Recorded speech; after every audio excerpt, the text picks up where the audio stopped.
নমস্কার, আমি প্রদীপ্তা। আশা করি ঈশ্বরের আশীর্বাদে আপনারা সকলেই ভালো আছেন। আজকে এই মুহূর্তে যার অভিজ্ঞতাটি শেয়ার করছি তার নাম অনিমেষ মল্লিক। আমি তাকে দাদাভাই বলেই ডাকি। তো আজকে তার মুখ থেকেই শুনে নেব তার পাঠানো একটি অভিজ্ঞতা।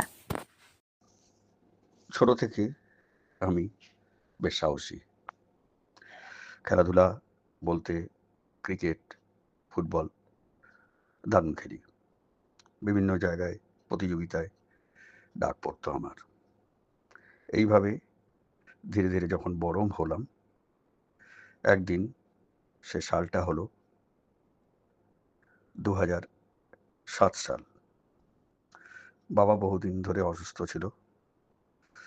হঠাৎ করে 24/1/2007 রাত্রে বাবা মারা গেল। কোনোভাবে তাকে ফেরাতে পারিনি।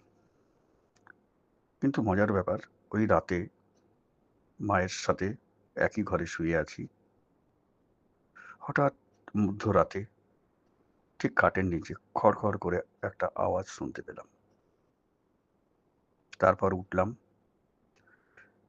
খাটের নিচে পেপার রাখা ছিল, বেশ 2টো বান্ডিল পেপার সাজানো গোছানো করে ওখানে রাখা ছিল।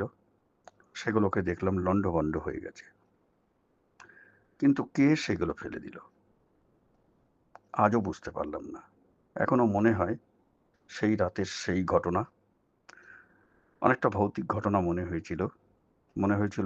বাবারই আত্মা মনে হয় সেখানে এসে পৌঁছেছিল। হয়তো কিছু বলার জন্যে এসেছিল, কিন্তু বলতে পারিনি।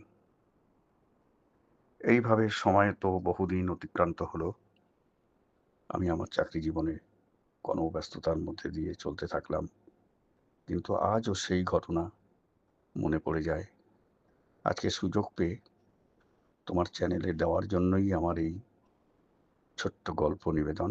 যদিও এটি সত্যি, কিন্তু আজও আমি কিন্তু ভূত বিশ্বাসী নই।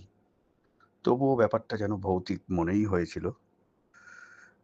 এখনো এইভাবে নানা ধরনের ঘটনার সম্মুখীন আমি হয়েছি।